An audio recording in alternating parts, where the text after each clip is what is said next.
आपने कभी खुद से ही स्वीकार नहीं किया कि आपकी असली समस्या क्या है।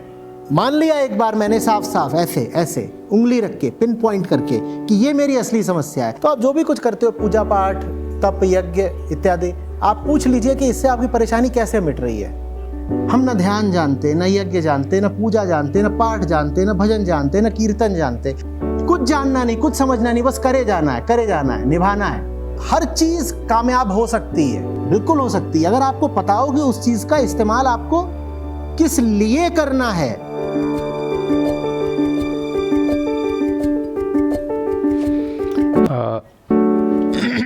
देखो आचार्य जी तो बताएंगे ही, क्या बात है, पूजा पाठ से बहुत कुछ लाभ होता है या नहीं।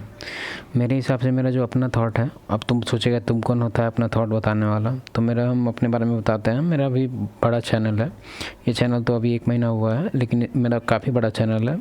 मिलियन नहीं पहुंचा, मिलियन से पहले है, थोड़ा सा पहले है, कुछ टाइम में वो भी हो जाएगा। लेकिन कहने का मेरा सेंस है ये है कि हाँ, फ़ायदा होता है, एक होप मिलता है, जो पूजा करता है उसको एक होप मिलता है कि कोई थर्ड पार्टी पावर हमको असिस्ट करेगा।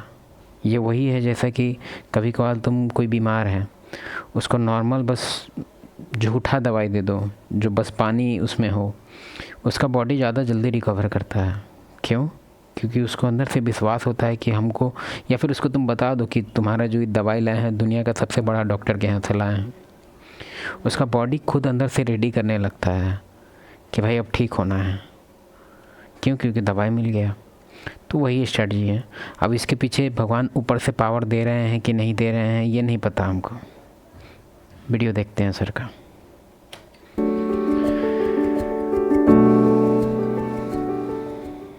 जहाँ पे हम मुक्ति की और सेल्फ रियलाइजेशन की बात कर रहे होते हैं, वहीं पे जब हम पूजा पाठ या जो भी अपना नित्य कर्म करते हैं, ऐसे मुक्ति से पहले मेरे हिसाब से सबको जी लेना सीख लेना चाहिए। पहले जी तो लो, उसके बाद मरने का बात करना, क्योंकि मुक्ति तो मरने के बाद ही मिलता है। तो ये सब जो है मेरे हिसाब से वेस्ट ऑफ टाइम है। मुक्ति कैसे मिलेगा?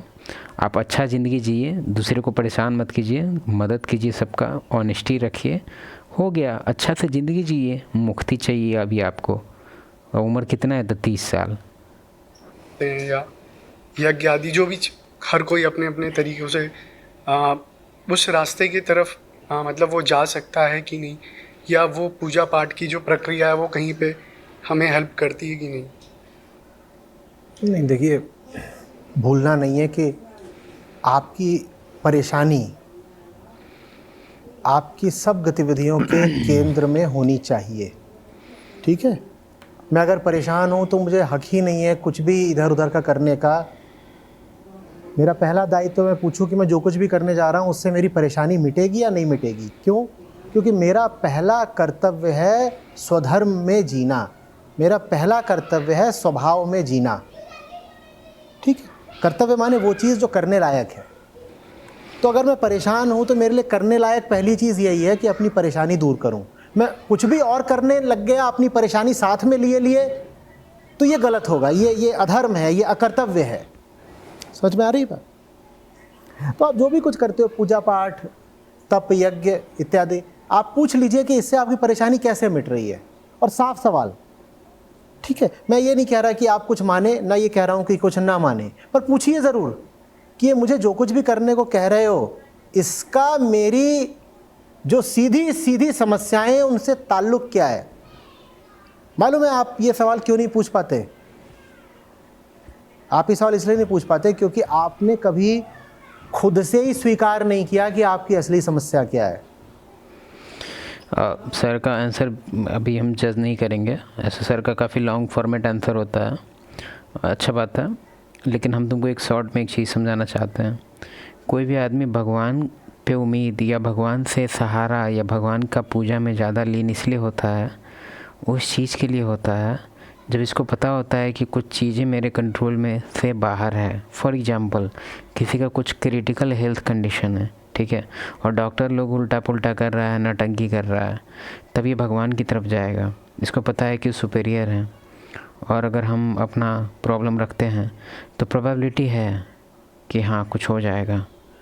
ठीक है, तो एक तरह से देखा जाए तो जो प्रॉब्लम नॉर्मल इंसान से नहीं हो पाता है पूरा। फॉर एग्जांपल अंबानी, कितना पैसा है उसके पास, बहुत पैसा है, फिर भी बहुत सारा कोर प्रॉब्लम होता है, ठीक है, बहुत सारा कोर प्रॉब्लम, फैमिली इशू होता है। तुमको लगेगा कि पैसा है तो सब कुछ है, नहीं, फैमिली इशू होता है, बहुत कुछ होता है जो नॉर्मली आदमी किसी भी चीज़ से सॉल्व नहीं कर पाता है। फॉर एग्जांपल विल स्मिथ को नहीं जानता है तो एक बार देख लेना, उसके पास अंधा पैसा है, ठीक है, अभी बहुत पूजा वूजा में लीन हो गया है। क्यों? उसका फैमिली इशू चल रहा है, बेटा बेटी दोनों माथा ख़राब करके रखा है, उसकी बीवी उसको बीच में किसी से ललवा ली, और उसके बाद फिर उसका लाइफ ऐसा चीज़ है कि उस चीज़ को कंट्रोल नहीं कर सकता है, जो उसके लाइफ में ऑलरेडी हो रहा है और आगे होने वाला है या जो हो गया, उसको कंट्रोल नहीं कर पाया। वो पास्ट को तो भूल ही जाओ, प्रेजेंट नहीं हो रहा है उसे कंट्रोल, और फ्यूचर नहीं हो रहा है। तो इस चीज़ से वो भगवान पे लीन हो रहा है कि भगवान जी मेरे कंट्रोल से बाहर है। क्यों? क्योंकि पैसा से ही ये लोग फैमिली नहीं मान रहा है, क्योंकि फैमिली मतलब बात समझ रहा है, कुछ ऐसा प्रॉब्लम है जिसको तुम नहीं सॉल्व कर सकता है पैसे से। तुम्हारा लव का इशू है, तुमको तुम्हारी कोई क्रश है, ये कोई गर्लफ्रेंड है, सब बोलता है गोल्ड डिगर कॉन्सेप्ट नहीं काम करता है भाई, ठीक है। तो भगवान वहाँ आते हैं, ठीक है, जहाँ पे तुम्हारा कंट्रोल ख़त्म होता है वहाँ से हम लोग उनको कंट्रोल दे देते हैं कि मेरे से बाहर है, आप कुछ देखिए। होप स्ट्रैटेजी है बेसिकली, होप है। पहले खुद तो स्वीकार करिए ना कि मेरी असली समस्या ये है। मान लिया एक बार मैंने साफ साफ ऐसे ऐसे उंगली रख के पिन पॉइंट करके कि ये मेरी असली समस्या है। अब मैं इधर उधर कुछ कर रहा हूं, तो अब मैं एक साफ सवाल रख सकता हूं। क्या साफ सवाल?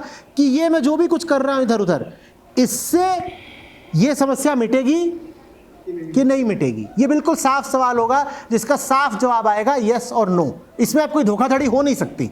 ठीक, हम चाल क्या चलते हैं, हम कहते हैं मैं अपने आप को बताऊंगा ही नहीं कि मेरी साफ समस्या क्या है, तो मैं इस पूरी चीज़ को ऐसे कह दूंगा मेरी ना साफ समस्या इधर है, ऐसे है, नहीं पता नहीं है मुझे, मैं साफ कह नहीं सकता, शायद ऐसा शायद। हम उस पूरी चीज़ को धुंध में रखेंगे, कोहरे में रखेंगे, जैसे नेबुलस रखेंगे बिल्कुल।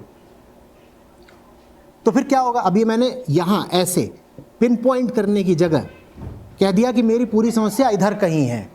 तो आप इधर कुछ कर रहे हो, अपनी कोई विधि कर रहे हो, कुछ भी कर रहे हो, अपना आध्यात्मिक कार्यक्रम, तो आप कह दोगे क्या पता इससे यहाँ फ़ायदा हो, तो क्या पता मेरी समस्या यहाँ हो, क्या पता इससे यहाँ फ़ायदा हो, यहाँ भी तो हो सकती है मेरी समस्या। क्योंकि आपने अभी खुद ही स्पष्टता से ये घोषणा नहीं करी है कि मेरी समस्या तो ये है। तो ऐसे एक चीज़ बोलना चाहेंगे,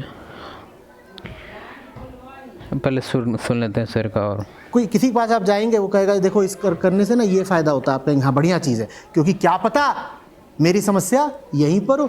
फॉर एग्जांपल देखो, बहुत लोग को तुम जानता है जो भगवान में नहीं मानता है, ठीक है, लेकिन कुछ कुछ चीज़ उसको पता है, मतलब सुना हुआ है कुछ कुछ, जैसे कि अजीब अजीब बात होता है, जैसे बिल्ली रास्ता काट दिया तो किस्मत ख़राब होगा, मतलब उस दिन का एटलीस्ट, और उसके बाद फिर अगर दही खा के नहीं गया तो एग्ज़ाम अच्छा नहीं जाएगा। तुम ध्यान देना, जिस दिन उसका एग्ज़ाम होता है ना, तो जो नास्तिक भी होता है, जिसको इस सब चीज़ में बिल्कुल भरोसा नहीं होता है, वो भी खाएगा, और अगर वो बिल्ली देख लिया तो इंतज़ार करेगा, वो ये सारा टैक्टिक्स दिमाग में याद करेगा कि भाई इसको कैसे क्या हैंडल करना है, इसमें थूकना है कि ढेला फेंकना है कि क्या करना है। कहने का मेरा सेंस है कि एक डर भी एक बहुत मेजर फैक्टर है, क्योंकि हमको पता है कि भगवान एक पावरफुल है, पनिश कर सकते हैं, पुलिस की तरह है, ठीक है, अगर हम रूल फॉलो नहीं करेंगे तो हमको पेल भी दिया जा सकता है, तो एक तरह से वो भी है। क्या पता यहीं पर हो, क्या पता यहीं पर हो, क्या पता यहीं पर हो। समझ में आ रही है बात? हम ऐसे हैं जैसे हमें गुप्त रोग है कोई, और हम खुद ही नहीं मानना चाहते कि है, लेकिन कुछ कुछ तो होता ही रहता है ऊपर नीचे बीच में। तो हम सर का हम शायद पॉइंट थोड़ा बहुत समझ रहे हैं। अकाउंटेबिलिटी का बात है यहाँ पे बेसिकली, कि सब यहाँ मदहोश होकर जो भगवान भगवान करता नहीं। अकाउंटेबिलिटी लो, अगर कोई तुम्हारे बॉडी में इशू है तो उस चीज़ को पहले पॉइंट आउट करो, जैसा सर बता रहे हैं कि ऐसे ऐसे करके पॉइंट करने के लिए, तो काफ़ी अच्छा चीज़ है। थोड़ा जो भी प्रॉब्लम होता है उसको कम से कम आइसोलेट तो करो कि हाँ भाई ये प्रॉब्लम है, क्या इसका सॉल्यूशन मेरे हाथ में है? नहीं, ठीक है, फिर क्या हम इस प्रॉब्लम का बिना सॉल्यूशन करे अपना लाइफ आगे जी सकते हैं? हाँ, तो फिर जियो ना, काहे कॉम्प्लिकेट कर रहा है? चले जाते हैं किसी किसी मेडिकल मॉल में। कहाँ चले गए? मेडिकल मॉल में। और मल्टी स्पेशलिटी है, जहाँ पर ये भी हो सकता है, वो भी हो सकता है, ये भी हो सकता है, वो भी हो सकता है। और वहाँ घूम घूम के कूद कूद के हम कभी किडनी वाले के पास जा। देखो, तुम ध्यान दिया होगा कि लाइफ में सबसे ज़्यादा आदमी एक इंडिविजुअल, अगर इस पर कभी सर्वे नहीं हुआ, लेकिन लाइफ में अगर सबसे ज़्यादा आदमी भगवान को जब याद करता है ना, तो कभी खुशी का टाइम नहीं करता है। करता भी है तो एक डायलॉग बोल देगा, जय भगवान, हा हा हा, बस। लेकिन जब वो दुख में होता है ना, तो पूरा डीपली कनेक्ट करने का कोशिश करता है, अपना पूरा बात बताने का कोशिश करता है, एक कन्वर्सेशन इनिशिएट करने का कोशिश करता है। तो ये भी अगर देखा जाए, अगर ह्यूमन नेचर के हिसाब से, तो सेल्फिश नेचर है, ठीक है, सेल्फिश नेचर है, हाई सेल्फिश नेचर है। और एक और चीज़ जो मेन पॉइंट था वो नहीं बताया हम। ज़्यादातर तुमको अगर डीपेस्ट प्रेयर, अगर तुम भगवान बन जाओ, तो तुमको सबसे ज़्यादा प्रेयर कहाँ से आएगा पता है? अगर तुम्हारे पास कोई ग्राफ हो तो सबसे ज़्यादा मेरे हिसाब से 80-90% पेशेंट से आएगा। या तो हॉस्पिटल में हो सकता है वो, या घर में हो सकता है, ठीक है। कांस्टेंट जो आएगा वो वहीं से आएगा। क्यों? क्योंकि सबसे ज़्यादा वहीं सब लाचार है, क्योंकि उनके हाथ में कंट्रोल है ही नहीं। पैसा तो वो दे दिए डॉक्टर को, लेकिन अब भगवान मालिक है, ठीक है। अरे कभी इसके पास जा रहे, कभी उसके पास जा रहे, मजे मार रहे हैं बिल्कुल। और बीच बीच में जाकर के वहां पे नीचे समोसा भी खा लिया और खूब मजे ले रहे हैं। और जिसके ही पास जा रहे हैं वो बोल रहा, हाँ ये कर लो, ये टेस्ट करा लो, अब तुम ये कर लो। लग भी ऐसा रहा है कि कोई उद्देश्यपूर्ण जीवन है, पर्पसफुल लाइफ। अब क्या करे, MRI करा रहे, अब कहाँ नेफ्रोलॉजी लैब में घुसे हुए हैं, अब क्या करा, ये करा रहे, वो करा रहे, CT स्कैन चल रहा है, एक्सरे चल रही है, जितने तरीके के टेस्ट हो सकते हैं सब चल रहे हैं। और हर चीज़ में अपने आप को बता रखा है, क्या पता फ़ायदा हो ही जाता हो, कर लो, इससे हो जाए। हकीकत यह है कि तुम भली बात ही जानते हो कि तुम्हारे कहाँ पे खुजली है, लेकिन रूह कांपती है ये स्वीकार करने में, क्योंकि सिखा दिया गया है। एक कॉन्सेप्ट बताना चाहेंगे हम, प्लीज़ ऑफेंड मत होना इससे, लेकिन ये कॉन्सेप्ट काफ़ी स्ट्रॉन्ग है। इसमें लोग क्या एक आदत हो जाता है, वो अपने प्रॉब्लम का सॉल्यूशन सुनता है अलग अलग पर्सन से, ठीक है। फॉर एग्जांपल उसके लाइफ में अगर कुछ भी इशू है करियर वाइज या फिर किसी भी चीज़ के वाइज, तो वो अपना प्रॉब्लम को यूट्यूब पे सुनेगा कि उसका क्या है सॉल्यूशन, लेकिन कभी भी उस पर वर्क नहीं करता है वो। ये कांस्टेंट लूप की तरह है। अब तुम बोलेगा नहीं ऐसा नहीं होता, होता है। ऑलमोस्ट ये केस हमको लगता है 70% में होता है। जो 10 लोग अगर प्रॉब्लम में हैं तो 7 लोग जो है, बाकी 3 लोगों को तो पता ही नहीं होता है कि भाई प्रॉब्लम वो अपने लाइफ में देखता ही नहीं है, और जो प्रॉब्लम नहीं देखेगा वो सॉल्यूशन क्यों ढूंढेगा। लेकिन बाकी जो 7 लोग हैं वो खाली प्रॉब्लम का अपना, मतलब 1% आदमी है जो प्रॉब्लम अपना देखा, सॉल्यूशन देखा और उसको यूज किया। बहुत कम पॉपुलेशन है उसका। ज़्यादातर है जो एक तरह से मेंटल मास्टरबेशन करते हैं, वो अपने प्रॉब्लम को सॉल्यूशन सुन के उनको पता नहीं किस तरह का खुशी मिलता है। स्ट्रैटेजी ही सुनते रहते हैं, मतलब एक तरह से माइंड को वो बाल्टी बना के रखे हैं, वो खाली कॉन्सेप्ट डालेंगे, अप्लाई कुछ नहीं करेंगे लाइफ में। चलो ठीक है, बाय।